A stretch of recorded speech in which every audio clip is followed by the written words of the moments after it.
Sejam muito bem-vindos a mais um episódio do Manda Pra Clínica, seu ponto de encontro pra clínica médica.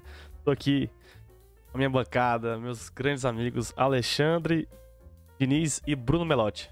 Fala, rapaziada, sejam muito bem-vindos a mais um episódio. Opa, você falou primeiro que eu, ele me apresentou antes. Ah tá, foi mal. A gente não se preparou pra essa. Apresenta então, Alexandre. E aí, galera, tudo bem com vocês? Pessoal, nesse 8º episódio, nós vamos falar sobre doença pulmonar obstrutiva crônica. Vamos falar sobre a fisiopatologia, a abordagem prática, mas a ideia é a gente trazer um conteúdo mais teórico e, logicamente, no final a gente vai falar muito da terapia dessa doença, dos critérios diagnósticos, né? E como é que vocês vão pegar esse paciente lá no pronto-socorro e no ambulatório de vocês. Dessa vez a gente tentou sumarizar o conteúdo aqui de uma forma um pouco mais didática, né? E a gente vai passar por cada ponto, né, da doença em si. Então, como se fosse algo parecido com a aula mesmo. Todos nós aqui também estamos se preparando para a próxima etapa também, que seria o R+, né, da clínica. Então, a gente também precisa se atualizar nos conteúdos. Então, como uma forma de revisão tanto para a gente quanto para vocês, a gente vai abordar aqui de uma forma bem didática e passando por todas as características dessa grande síndrome, né? Bom, vamos para a nossa breve definição atualizada do GOLD 2025, né? E a doença pulmonar obstrutiva crônica, ou DPOC, é uma condição pulmonar heterogênea, né? Caracterizada por sintomas respiratórios crônicos, logicamente, como dispneia, tosse, escarro, principalmente por conta de uma anormalidade nas vias aéreas, bronquite ou enfisema, né? Que causam obstrução ao fluxo aéreo de forma persistente e até progressiva. É uma doença com uma elevada morbimortalidade, muito considerada a segunda causa de incapacidade e fica somente atrás do AVC. A DPOC ela ainda é muito subdiagnosticada e, logicamente, ela é muito subtratada e os próprios pacientes eles podem subreportar sintomas de dispneia, tosse e produção de escarro. A principal causa que a gente sabe hoje é o tabagismo, mas existem outras também que a gente vai comentar. De 15 a 25% desses pacientes tabagistas ele evoluem a doença pulmonar obstrutiva crônica e até 80% desses casos eles são secundários ao tabagismo. Além do tabagismo, outra importante etiologia é a inalação de produtos de queima de biomassa, né, que é a fumaça, né, a exposição a gases e partículas nocivas ao epitélio pulmonar, poeira, mineração, poluição ambiental, como matéria particulada, né? Aquele paciente que fazia lenha, né? Então, tudo isso é uma das causas. Alguns dos genes conhecidos associados ao desenvolvimento da doença, como por exemplo a deficiência da alfa-1 antitripsina, é uma doença autossômica recessiva, né? E ela é presente em cerca de 2% dos casos de paciente com DPOC. Mas deve ser sempre suspeita naqueles casos de início antes dos 45 anos, com enfisema panlobular, ou seja, em todo o pulmão do paciente, principalmente em regiões basais, em pacientes com história familiar positiva para DPOC ou para enfisema. Essa exposição pouco significativa desse paciente também e uma hepatopatia de causa desconhecida, né, que também tem associação. No GOLD 2025 tem uma tabela de classificação de DPOC que separa ela por suas causas, fatores de risco, e aí a gente vai depois fornecer para vocês, se quem quiser. A gente também tem o GOLD 2025 já para fornecer para vocês, só mandar mensagem para a gente, direct, que a gente também encaminha para vocês. Então vamos lá, gente. Para ficar um pouco mais didático, a gente vai tentar separar em blocos ali, começando primeiramente por conta pela fisiopatologia da DPOC, né? A gente sabe que ela consiste numa obstrução aérea persistente, isso a gente já falou aqui na definição, e num declínio acelerado da função pulmonar decorrente de uma inflamação crônica das vias aéreas. Então a gente pode separar basicamente isso em 4 formas que acontecem no pulmão do paciente, né? Essa inflamação ela ocorre por quê? Predominantemente por conta de uma ativação de neutrófilos, macrófagos, linfócitos CD8, em resposta a algum fator expositor causal ali que o Lucas já comentou alguns, e isso culmina numa destruição de alvéolo, que culmina num efizema, na destruição de vasos pulmonares, uma diminuição da superfície de trocas e dificultando ali a hematose dos pacientes. Dessa forma, ocorre uma infiltração dessas células inflamatórias no epitélio, gerando uma hipertrofia, uma hiperplasia das glândulas mucosas, fazendo a hipersecreção, o muco, ou a redução de cílios, isso que acarreta ali na tosse, na expectoração do paciente DPO-cítico, né? Algumas outras coisas que eles ainda afetam é nas vias aéreas periféricas.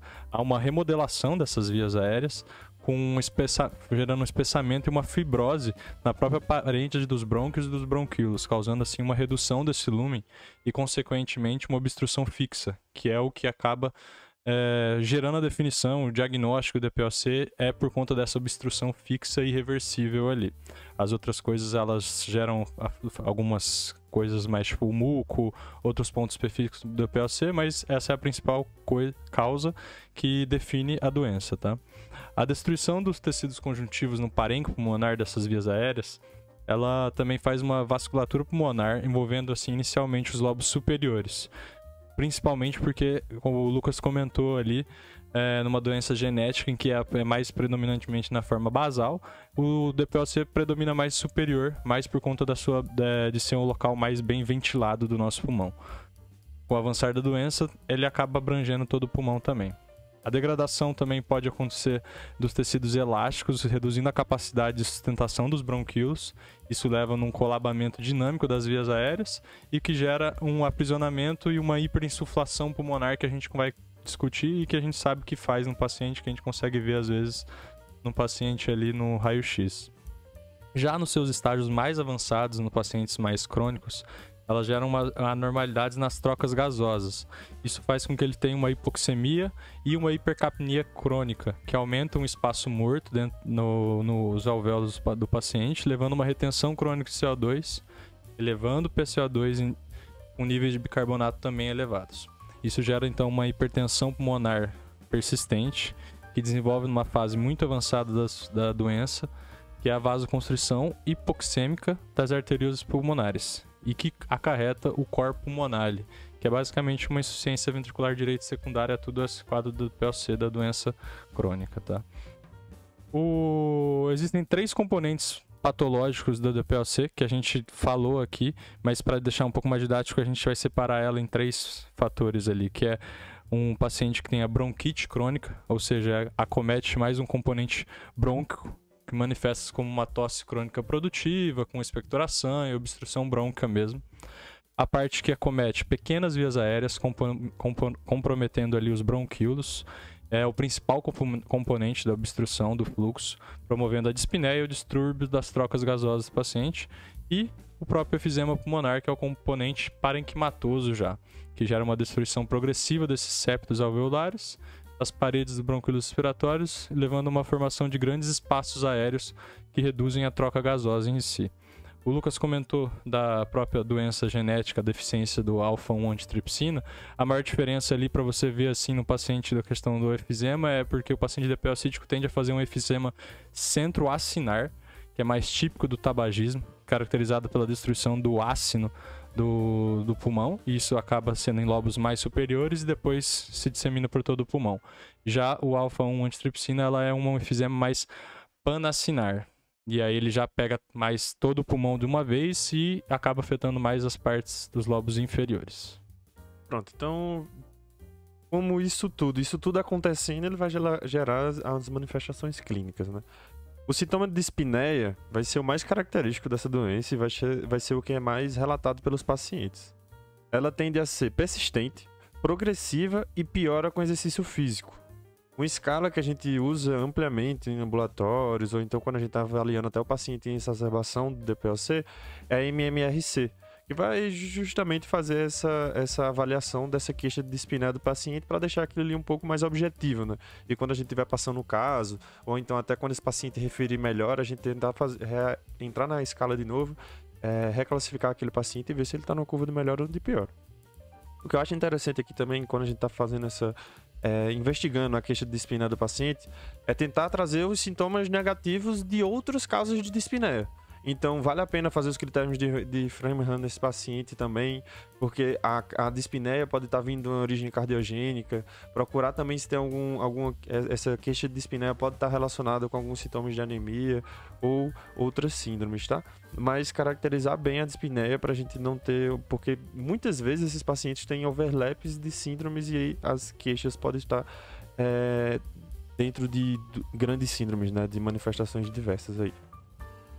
A tosse também é outro sintoma característico, porém ela é pouco específica, né? Porque ela pode ser comum em condições intra- e extra-hospitalares, mais extrapulmonares, desculpa.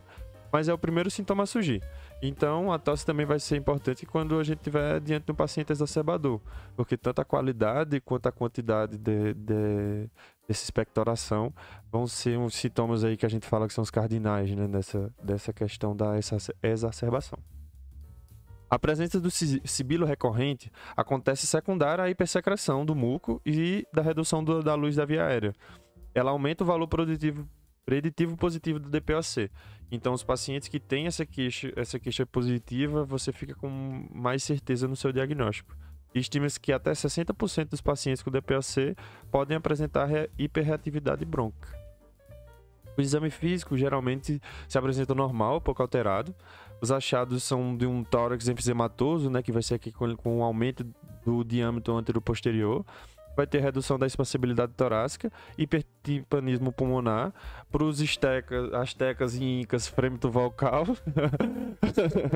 e murmúrio vesicular difusamente diminuído, né? Geralmente são o que a gente encontra quando o paciente já está com essa função pulmonar bastante comprometida. Então vai ser muito mais pela anamnese clínica ali mesmo, né? Pelo que você vai estar perguntando ao paciente. Ele vai trazer poucas questões, poucos sinais para guiar a gente em relação a esse diagnóstico, só quando ele já tiver uma doença mais avançada.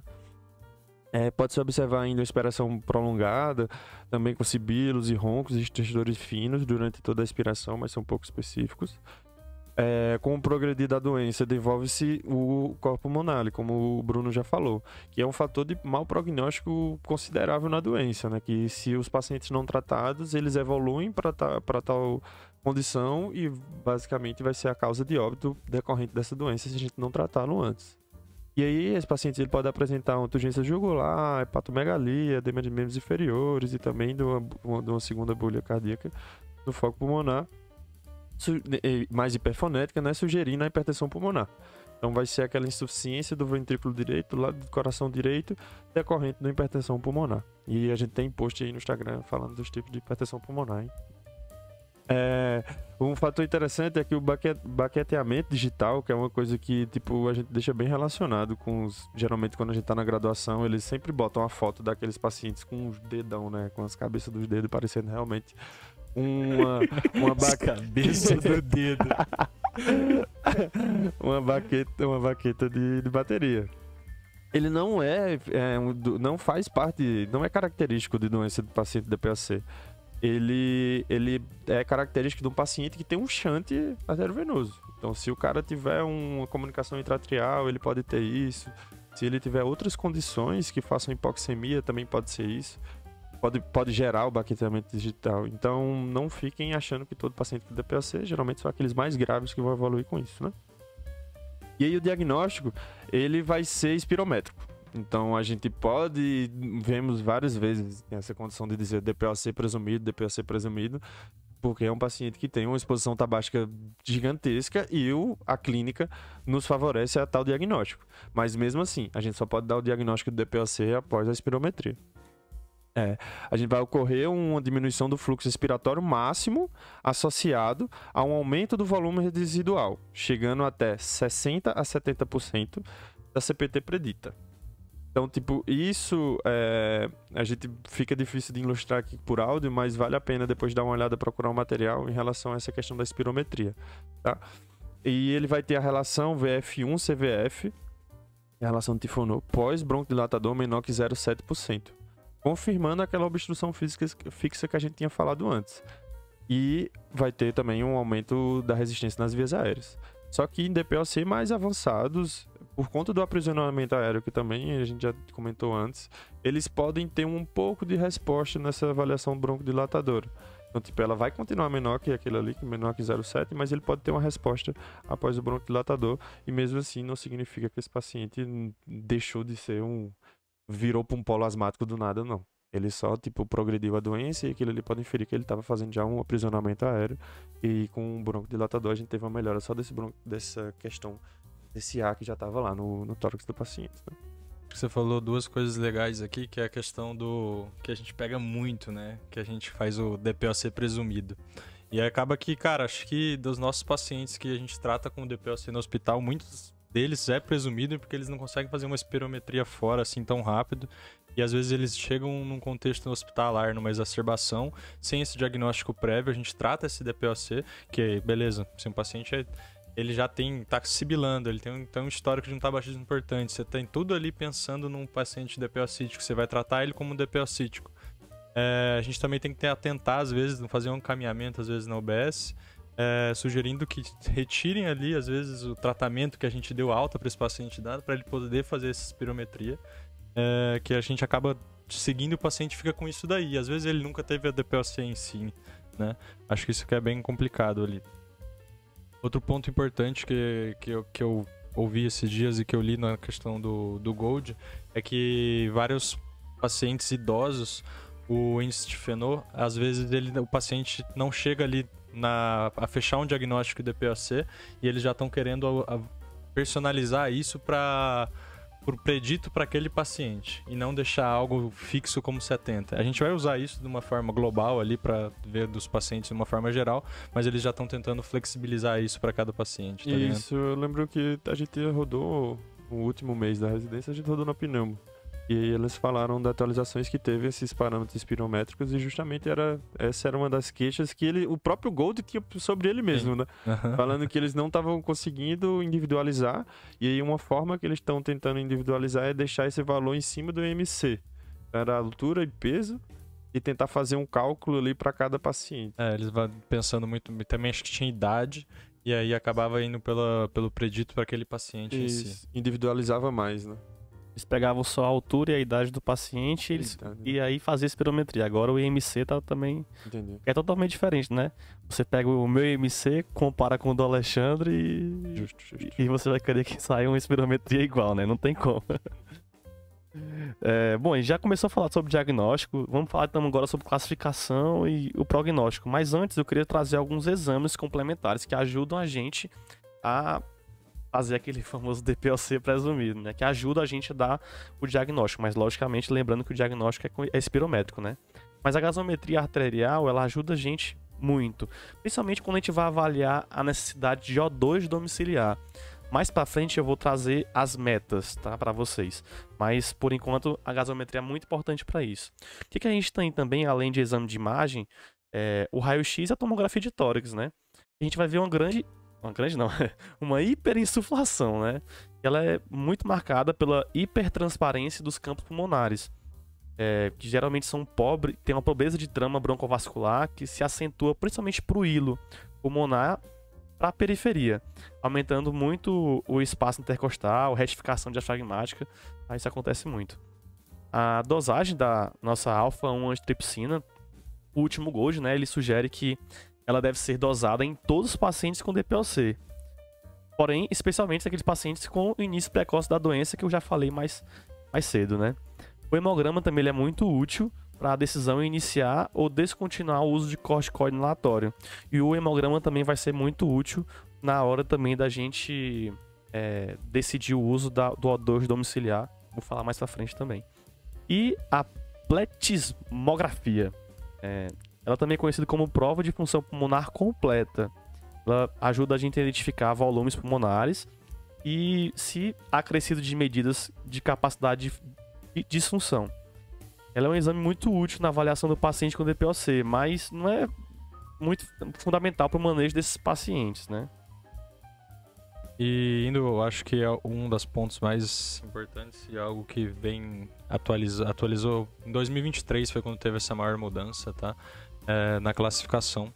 A doença ela pode ser classificada com base em 2 parâmetros distintos e bem estabelecidos, um que representa com uma letra, outro representa com um número. A letra ela vai avaliar muito mais a morbidade e os riscos de exacerbação do paciente e a capacidade funcional muitas vezes, e o número é algo mais objetivo, ela vai tentar demonstrar mais a gravidade da obstrução através da espirometria.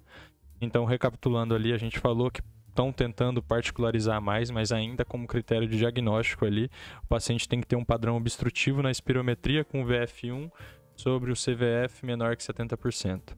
E aí a gente entra nas classificações do GOLD, em leve, moderado, grave, muito grave, 1, 2, 3 e 4. O 1 é quando o paciente tem o padrão obstrutivo, mas o VF1 é maior do que 80% do previsto. O moderado, o 2, o VF1 é entre 50% e 80% do previsto.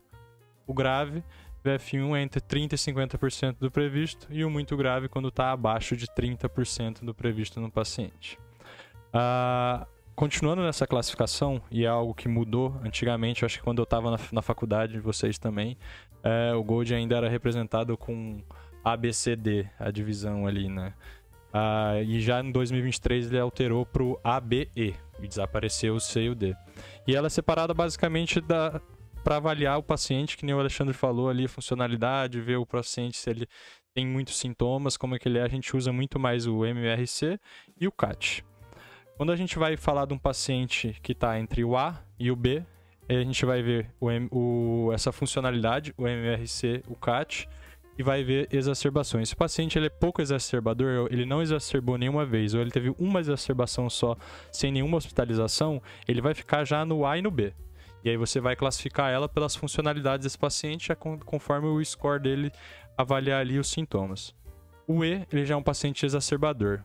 Independente da funcionalidade, dos sintomas dele, ele é um paciente que exacerba muito. Então, se esse paciente ele teve mais de 2 exacerbações, independente se ele ficou internado ou não, ou você só deu um tratamento para ele tomar um antibiótico em casa, tomar um corticoide, otimizou o tratamento dele, se ele teve 2 exacerbações ou se ele teve uma exacerbação que ele precisou estar internado, hospitalizado, ele já é o E. Então, voltando ali para ficar mais simples. O E, exacerbações. O paciente é muito exacerbador, ele está no E.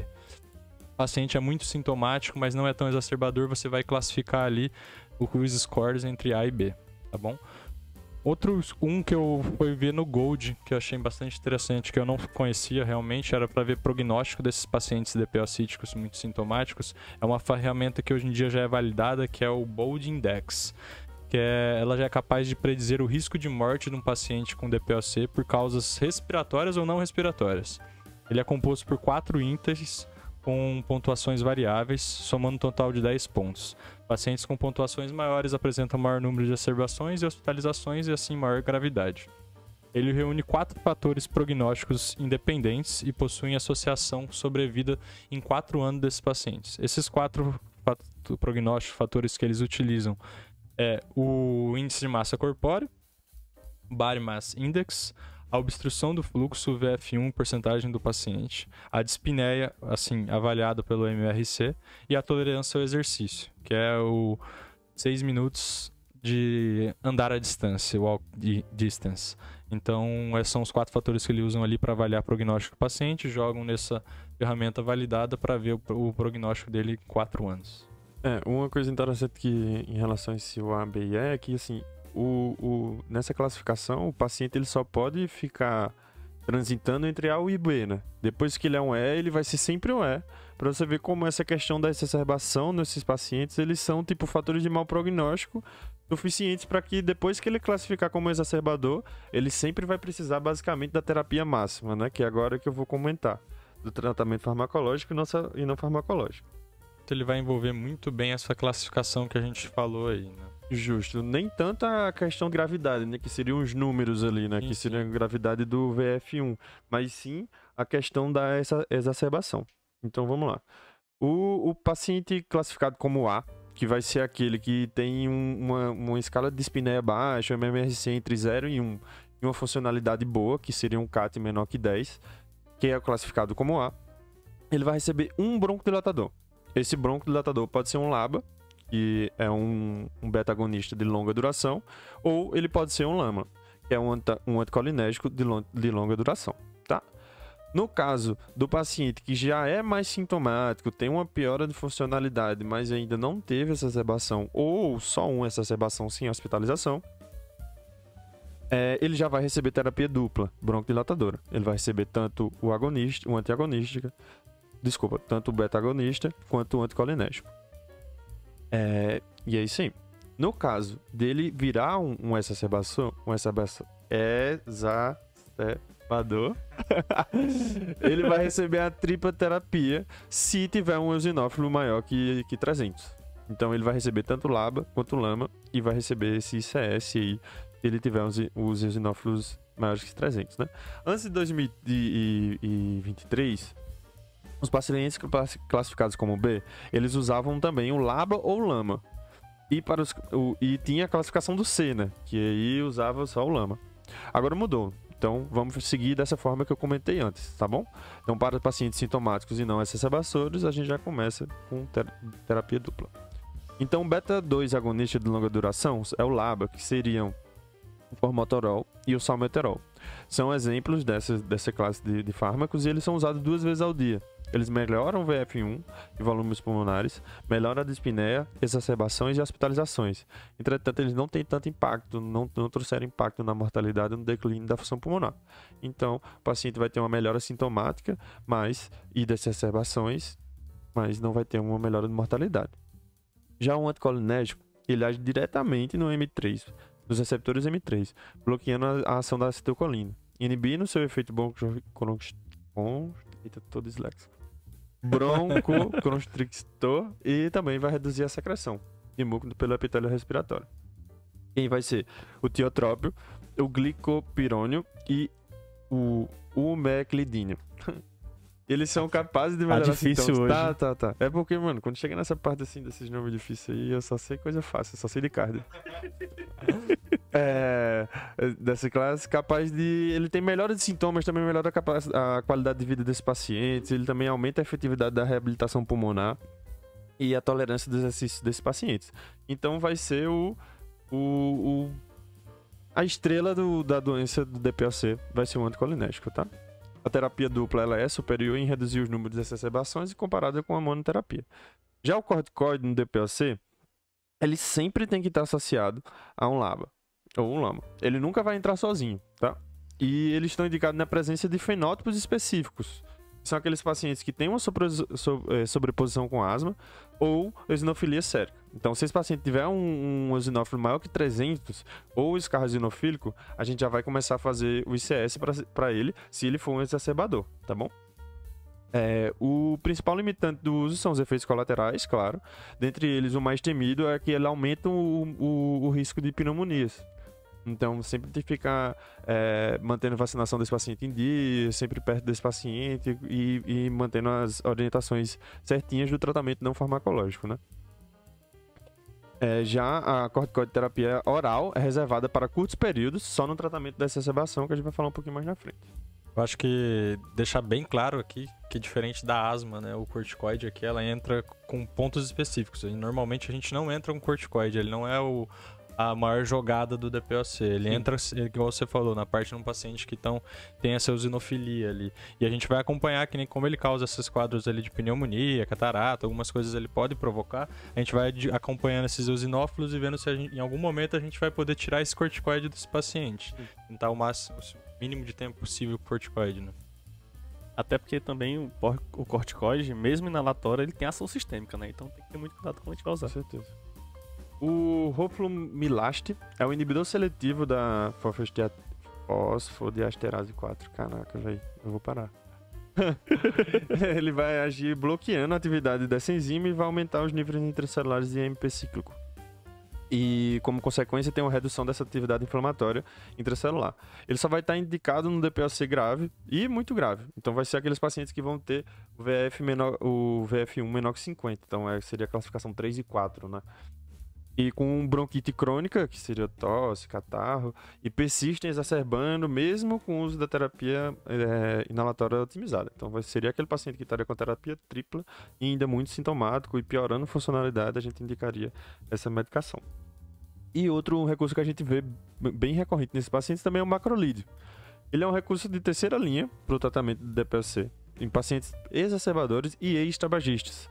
Então ele entra nesse perfil aí de pacientes que na maioria das vezes vão ser os nossos pacientes com essa síndrome. Ele vai ter um efeito anti-inflamatório e imunomodulador. A gente pode usar essa azitromicina 250mg diariamente ou 500mg 3 vezes por semana. E ela diminui hospitalizações. Eu achei isso muito louco, né? Com isso que eu aprendi mais, acho que isso quando eu tava na residência. E eu ficava, caraca, a gente vai dar um antibiótico pro cara que ele vai tomar direto e isso funciona como um anti-inflamatório, né? Isso é muito louco. Esse efeito imunomodulador foi o que tentaram colocar dentro do Covid naquela época. Sim, né? sim. Foi esse efeito aí do macrolídeo, mas no Covid não funciona não. Só lembrando que também tem a teofilina, né? Ela foi proscrita. Ela tinha muito efeito colateral com outras drogas, então hoje em dia ela foi proscrita, tá? Os médicos vovô que curtem ainda. E os incas. Os astecas e os incas. Beleza. Quando a gente fala agora de mudanças do estilo de vida, ou então abordagens não farmacológicas, né? A principal é cessação do tabagismo, né?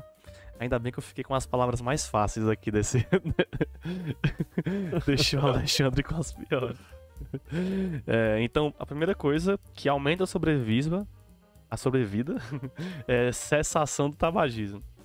A reabilitação pulmonar também é muito importante para pacientes com dispneia persistente, com MMRC maior ou igual a 2, também é muito importante. Então, o paciente está com vocês acompanhando o ambulatório, encaminha para fisioterapia pulmonar, é muito importante. Vacinação, paciente idoso, depois a gente pode até fazer um episódio sobre isso, mas principalmente para influenza, pneumococo, covid, pertussis, herpes zoster, é muito importante também, porque ajuda a não exacerbar e não ter piora clínica do paciente. E quando a gente fala de O2 domiciliar, como eu falei para vocês, ele está indicado em algumas situações, principalmente quando a gente olha para a gasometria do paciente, né? Quando a gente tem uma saturação de oxigênio menor ou igual a 88% ou uma PaO2 menor ou igual a 55%. Ou então quando a gente tem uma saturação de O2 menor ou igual a 89% ou uma PaO2 entre 56 e 59%, né? Com hipertensão pulmonar, insuficiência cardíaca ou um hematócrito, uma polistemia, né? Um hematócrito maior do que 55%. A gasometria arterial, ela ajuda muito a gente a avaliar o O2 domiciliar, se deve ser, e ela tem que ser coletada em ar ambiente, então tem que deixar o paciente pelo menos assim 5 minutos em ar ambiente e coleta essa gasometria. E logicamente fora do período de exacerbação, né? Todo paciente tem que estar estável e apresenta uma saturação periférica de O2 menor que 92% em repouso. A ventilação não invasiva, né, a VNI domiciliar, ele tem o uso da pressão positiva contínua nas vias aéreas. Então, aquele famoso CPAP, BIPAP, intermitente nos períodos noturnos. Principalmente em pacientes com insuficiência respiratória crônica, uma hipercapnia, ou hipercapênico, né, uma PaCO2 elevada. Após uma hospitalização recente, ele pode ser muito útil na prevenção de hospitalizações desse paciente. Então ele diminui a taxa de reinternação desses pacientes. E cirurgia redutora de volume pulmonar, os pacientes com enfisema, com predomínio em campos pulmonares superiores, baixa capacidade de exercício. A ressecção ela é principalmente na retirada de pelo menos 30% do parênquima pulmonar cometido. E tem um grande objetivo de melhorar a função pulmonar do parênquima que ficou, né, depois da cirurgia. Beleza, agora já abordamos toda a parte ambulatorial, diagnóstico, classificação, tratamento, farmacológico, não farmacológico. Vamos tentar ir para a exacerbação, que é o nosso dia a dia do pronto-socorro, que aparece demais, né? Uma coisa que eu descobri lendo o novo Gold foi também muito essa questão dessa definição da exacerbação, que antes a gente falava muito mais por conta de dois dos critérios cardinais que a gente chamava, que era o aumento da dispneia, aumento da expectoração, aumento do volume do escarro e o aumento da purulência do escarro, que era a piora do padrão, alteração da coloração e tudo mais. No entanto, o Gold hoje ele já está tentando mudar um pouco isso. E ele demonstra que sabe que as exacerbações do DPOC podem ser precipitadas por múltiplos fatores e nem todos eles vão culminar com esses achados a princípio. Então, atualmente, eles colocam que a exacerbação ela é definida como um evento caracterizado por uma piora dessa dispneia ou da tosse com expectoração, associada com uma piora dos sintomas nos últimos 14 dias, que pode estar acompanhado de uma taquipneia ou uma taquicardia e frequentemente está associada a uma inflamação local, sistêmica causada por uma infecção, poluição ou qualquer insulto ali da via aérea.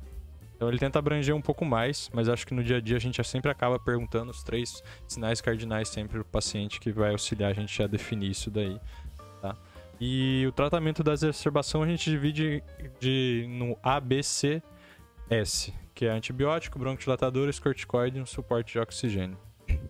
A princípio, no antibiótico, a gente trata de uma forma empírica, geralmente incluindo beta-lactâmicos e macrolídeos. Então, o paciente internou, é a famosa cef-ácido, né? Só para deixar bem claro. Cef-ácido é se tiver pneumonia. Sim. Claro. Cef-ácido é se tiver pneumonia. E se não tiver pneumonia, a gente pode ir só pro beta-lactâmico, que principalmente seria ceftriaxona no internado, se ele fosse para casa a amoxicilina, mas o levofloxacino, nesses pacientes, eles também são bem vistos, tá? Nos que precisam. Mesmo sem que seja uma dose com cobertura para pseudomonas, né? Lembrar que nem todo DPOC exacerbado é uma pneumonia. Pra gente definir pneumonia, tem que ter um exame de imagem confirmando isso daí. Isso. Mas o que a gente vê na maioria dos pacientes internados ali é que a pneumonia é a causadora da exacerbação muitas vezes, né? Com certeza. E ela envolve, então, tá indicado nas exacerbações moderadas, graves, que tenham um quadro infeccioso ali do paciente e que tenha os critérios cardinais ali, ou na presença de 2 dos critérios, incluindo a purulência no escarro ou a necessidade de uma ventilação mecânica. Então, além de ter 2 dos 3 critérios, ela tem que ser principalmente a questão da alteração do escarro, tá? A indicação pela cobertura de pseudomonas, ela que você comentou ali da levo, na dose e tudo mais, ela envolve o que a gente sabe muitas vezes, né? Colonização prévia, internação, antibiótico de amplo espectro nos últimos 3 meses, uso de corticoide sistêmico, crônico ali. Mas algo que eu acho muito interessante é o fato de que a gente tem que pensar em cobrir pseudomonas em todo paciente que tem DPOC, em presença de bronquiectasias na tomo de tórax. Paciente que tem muita bronquiectasia, a gente já entra para cobertura de pseudomonas, independente se ele ficou internado, se ele usa antibiótico ali recente e tudo mais, tá? Paciente institucionalizado. Eita, vai não. Enfim, você entendeu. É o que mora em asilo. Ele também tem esse teórico aí, né? Tem alguns que acham que a gente tem que fazer essa cobertura pseudomonas e outros que não. O Gold não deixou tão claro essa questão, tá? Os broncodilatadores é o que a gente já comentou. Beta-2 agonista. E faz com ou sem anticolinérgicos, a gente vai agir ali e de infinito e além. Às vezes a gente vai usar muito mais do que 10 puffs ali de 20 em 20 minutos. Às vezes a gente vai soltar toda a bombinha do salbutamol no paciente ali para tentar evitar que ele vá para um tubo, né? Corticoide sistêmico. Um uso de corticoide sistêmico que está associado a menor tempo de recuperação do paciente, menor tempo de hospitalização e menor taxa de falência no tratamento. E a dose predita mais ou menos é uma prednisona 40mg por 5 dias no regime de escolha. Isso depende, pode ser... A gente vê ali que a gente ficava maluco às vezes em alguns locais, o paciente, colocando umas doses aleatórias de Dexa, hidrocortisona 500mg uma vez ao dia. E você fala assim, cara, e aí se você quer ver essa parte ali, tem uma postagem ali no nosso Instagram, tá? Equivalência de corticoides. É isso daí. Mas lembrar, pessoal, que o efeito alveolar não teve superior ou inferior ao efeito intravenoso, tá? O paciente tem via aérea, consegue comer, cara. Consegue tomar o remédio, dar o comprimido, é muito mais fácil. Cara. Menos danoso pro paciente, né? E o suporte ventilatório ali, eu acho que é o que a gente vê bastante. Lembrar do risco de rebaixamento do nível de consciência, né? Você dar O2 demais pro paciente, fazer uma carbonarcose nele associada a uma oferta aumentada de oxigênio. O Alexandre tá se correndo porque... a gente tem uma amiga do Goiás, a Luísa, que ela não consegue falar essa palavra. Ela não consegue. Ela bronca aspira o R. Hoje é o dia das palavras difíceis. Que é isso? Sim, tá difícil.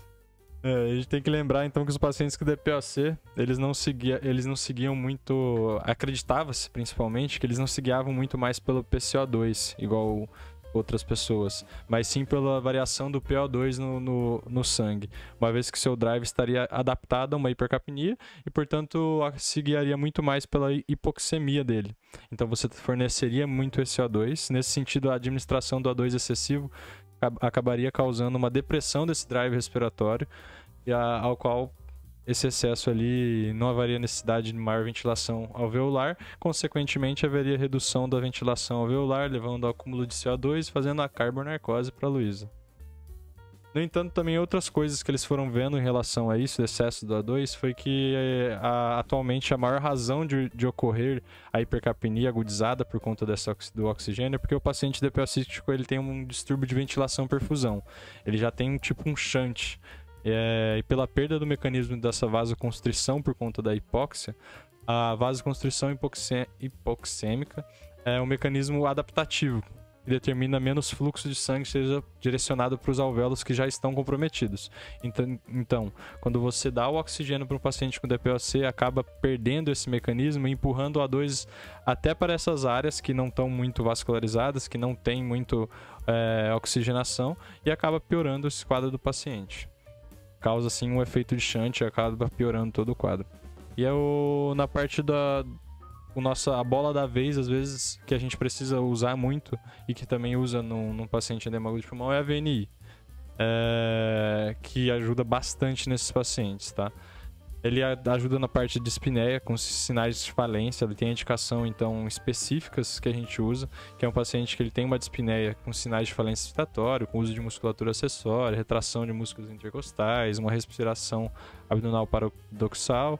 Se o paciente tem uma acidose respiratória muito importante, uma hipoxemia persistente, já às custas de O2, você está dando O2 ele não está melhorando, a VNI vai ajudar muito nesse quadro do paciente. Pra VNI, eu acho que já vi salvar muita gente de tubo, né? Tipo, aquele paciente que você olha pra ele e você fala, pô, esse paciente eu acho que vai precisar de um tubo, e às vezes a gente coloca ele na VNI e ele consegue sair dessa ventilação invasiva. Eu acho legal de colocar aqui é só diferenciar esse modo ventilatório, né? A VNI, ela basicamente, tipo, ela é bem validada em relação à mortalidade e hospitalização nos pacientes que têm insuficiência cardíaca descompensada e na DPOC descompensada. Quando a gente está em frente a um paciente que ele está em insuficiência cardíaca descompensada, a gente só precisa de pressão positiva. A gente não vai precisar lavar esse PCO2, que é o que a gente está decorrente aqui no paciente DPOC. Então, o modo CPAP é o que faz essa pressão positiva. Quando a gente coloca nesse modo, ele só vai gerar PIP para o paciente, a gente vai conseguir diminuir a pressão intratorácica, diminuir o retorno venoso, melhora o trabalho cardíaco. No caso do paciente DPOC, a gente usa o BiPAP. Lembra dessa questão do B-level, que aí o BiPAP ele faz volume minuto. Volume minuto é igual a volume corrente e frequência respiratória. Quando a gente altera volume minuto, a gente diminui o PCO2 do paciente. Então a gente consegue deixar ele menos ácido, né? Diminui essa acidose respiratória do paciente. E mesmo a gente gerando uma quantidade de O2 por conta da pressão positiva, a gente aumentando o O2 desse paciente, a gente já vai estar lavando, porque a gente consegue setar tanta frequência respiratória, que a gente vai ter que explicar ao paciente direitinho, para ele meio que sincronizar com a máquina, e a gente também está dando aquele volume corrente. Então, sempre lembrar de instruir o paciente, ver se uma sedação leve, às vezes, cabe para esse paciente ficar melhor acoplado. E lembrar, falar para ele, tipo, eu não sei se vocês já tiveram essa oportunidade ou não, mas todo mundo fala que é ruim pra caramba ficar na VNI. Só que o princípio é porque a gente é como se fosse uma respiração retrógrada, né? Como se você tivesse com um cilindro embaixo do mar puxando o ar o tempo todo. Então é totalmente contrário, né, o que a gente respira fisiologicamente. Então é sempre bom orientar os pacientes, se você estiver no seu serviço, tenta fazer isso que salva muitas pessoas do tubo. E assim, tem as contraindicações para VNI também, né? O paciente tem que ter face para isso, ele não pode ter deformidades, né? Não pode ter bigode. Isso vai depender muito do maquinário, né? Às vezes tem máscaras específicas que acoplam bem em outros pacientes e ele tem que ter essa capacidade de entender o que você está falando. E lembrar que para a gente considerar uma VNI que ela foi efetiva, basicamente o paciente tem que ficar 100% depois que saiu. Você passou 2, 4 horas ali na VNI, tirou o suporte não invasivo e o paciente ainda continua com sinais de dispneia, continua com retração, esse paciente provavelmente ele vai ter uma deterioração clínica, então é melhor garantir a via aérea definitiva desse paciente, né? No final ele vai fadigar, né? E é isso, pessoal, estamos chegando aqui no final de mais um episódio do Manda pra Clínica. Esse aqui foi mais uma aula, né, sobre doença pulmonar. A gente também tentou trazer um pouco da prática clínica para vocês, de como tratar um paciente com DPOC. Mas se vocês gostaram desse formato, vocês acham que é interessante, a gente pode depois trazer outras patologias, outras síndromes para poder falar com vocês nesse formato também de bate-papo e trazendo informações mais atualizadas também para vocês. Vocês acharam muito pesado ou acharam que daria para dividir? Deem a opinião de vocês pra gente conseguir modular da melhor forma. Se gostaram do outra forma, que eram mais artigos e mais um bate-papo, pra gente tentar fazer da melhor forma aí pra vocês. Hoje foi mais intenso e mais teórico, né? Exatamente. Quem quiser o novo Gold 2025, manda mensagem pra gente, manda direct, manda e-mail. Nossas redes sociais estão aqui no nosso Instagram, no Spotify. A gente envia pra vocês o novo Gold atualizado e artigos também relacionados a novas terapias para DPOC. Também a gente agora tem os novos imunobiológicos também que estão saindo para pacientes com terapia otimizada, né? Igual da asma também, estão saindo várias novas terapias. Então, muito obrigado por mais um episódio, por estar a gente. Sigam a gente nas redes sociais. @manda pra clínica. Manda aquele aviãozinho pro amigo de vocês. Caralho. Dê aquele like maroto que ajuda a gente demais. Curtam e sigam a gente. Muito obrigado e até o próximo episódio. Valeu, rapaziada. Valeu, pessoal. Tamo junto.